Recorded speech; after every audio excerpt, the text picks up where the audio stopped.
Le Seigneur soit avec vous. Bonne nouvelle de Jésus-Christ selon saint Marc. En ce temps-là, Jésus se retira avec ses disciples près de la mer, et une grande multitude de gens venus de la Galilée le suivirent.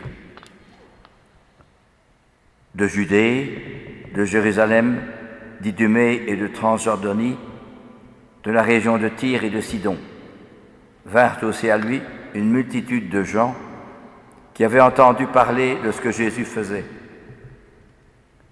Alors Jésus dit à ses disciples de tenir une barque à sa disposition pour que la foule ne l'écrase pas.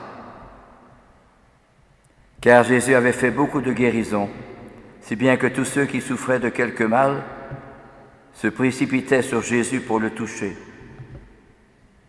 Et lorsque les esprits impurs le voyaient, ils se jetaient à ses pieds et criaient « Toi, tu es le Fils de Dieu !»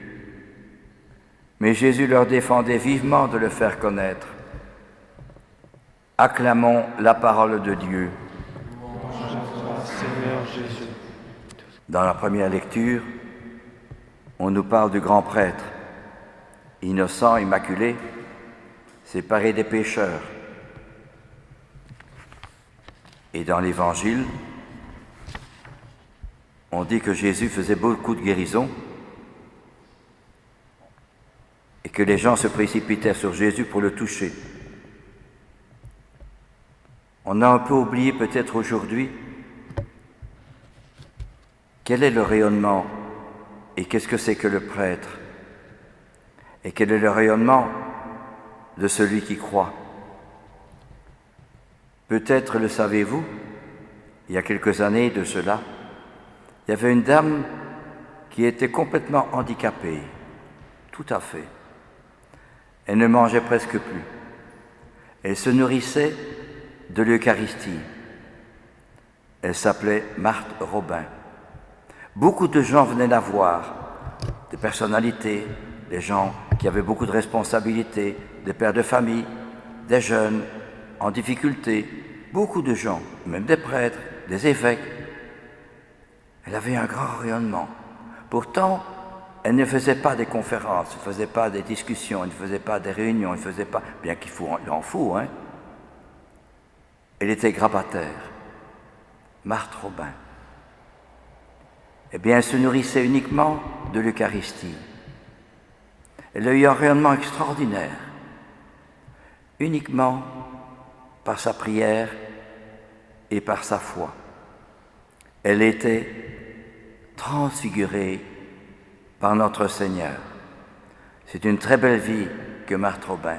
Eh bien, c'est un peu la même chose. Elle était sur les pas de Jésus. Il faisait beaucoup de guérisons,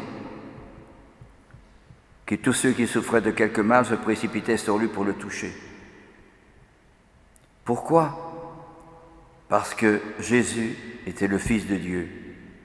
Et Marthe Robin a eu un grand rayonnement uniquement parce qu'elle était habitée par Jésus.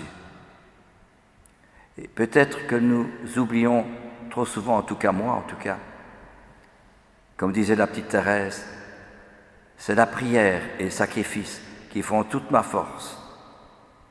Ce sont les armes invincibles qui sont à ma disposition. Avec ces armes, toujours,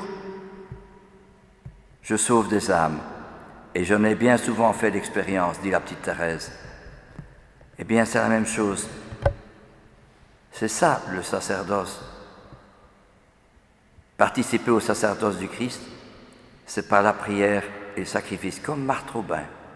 Elle a eu un rayonnement extraordinaire, uniquement parce qu'elle s'offrait au bon Dieu. Eh bien, voilà ce que dit notre Seigneur. Les esprits impurs voyaient Jésus, se jetaient à ses pieds et criaient « Toi, tu es le Fils de Dieu !» Mais Jésus leur défendait vivement de le faire connaître.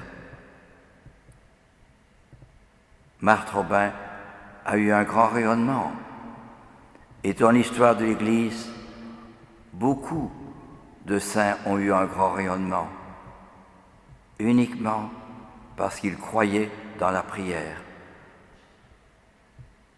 dans le sacrifice, dans le don de soi, tout seul, en union avec notre Seigneur.